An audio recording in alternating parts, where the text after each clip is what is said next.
फूल बेहर द्वितीय से जिला पंचायत सदस्य पद के युवा प्रत्याशी मोहम्मद उमर भाई उतरे हैं मैदान में आप सभी जनता जनार्दन के सम्मान में। तो याद रखिएगा प्रिय मित्रों, आने वाले जिला पंचायत सदस्य के चुनाव में आप अपने भाई, अपने बेटे, अपने चहेते मोहम्मद उमर भाई को ही जिताएं और अपने क्षेत्र में विकास ही विकास कराएं। आपका भाई, आपका बेटा मोहम्मद उमर भैया।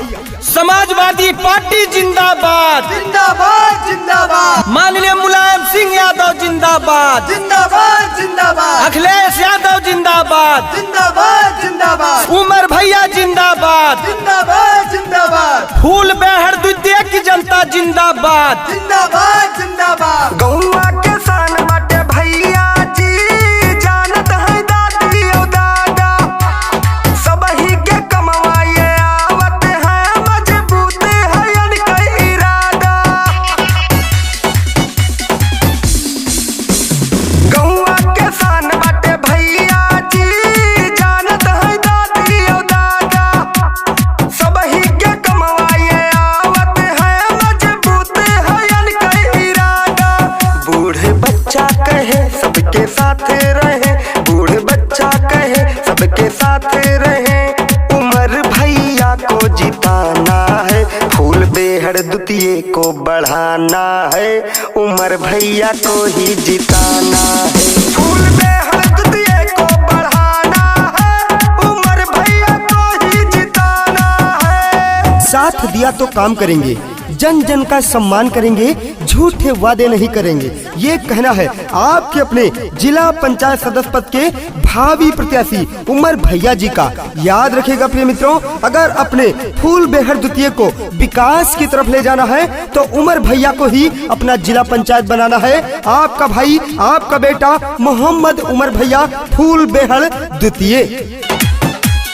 आधी रात को पड़े जो विपदा, दौड़ के भैया आते हैं, मोहम्मद उमर भैया जी सबका फोन उठाते हैं।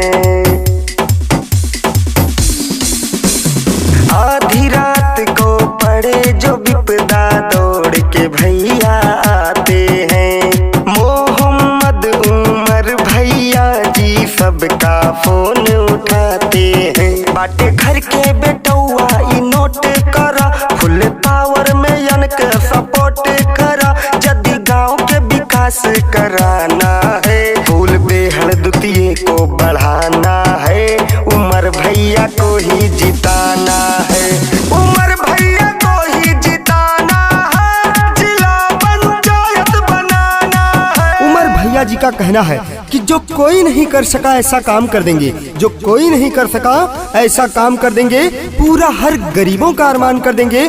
5 साल क्या, उम्र भर कोई भुला ना सकेगा, क्योंकि बन करके जिला पंचायत आपके फूल बेहर द्वितीय से आपके गांव, आपके क्षेत्र का रोशन नाम कर देंगे।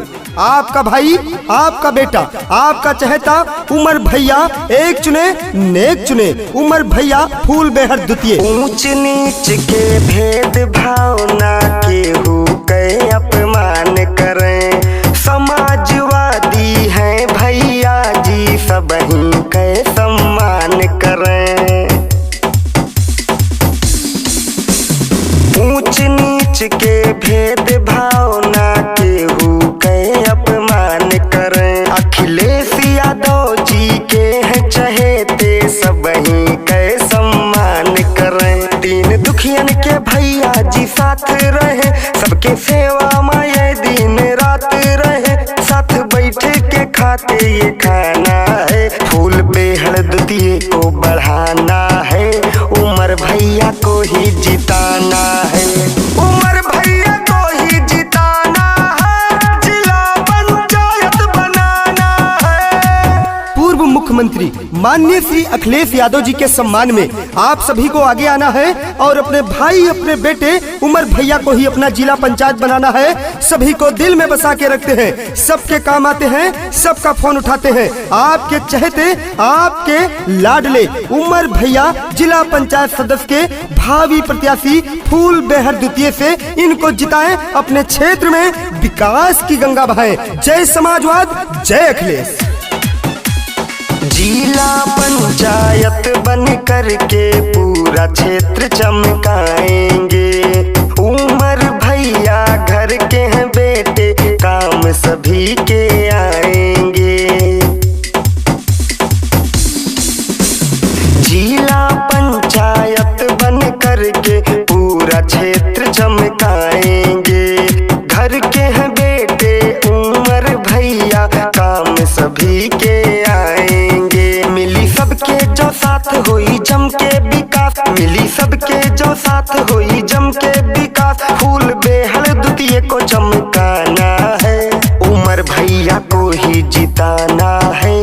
जिला पंचायत बना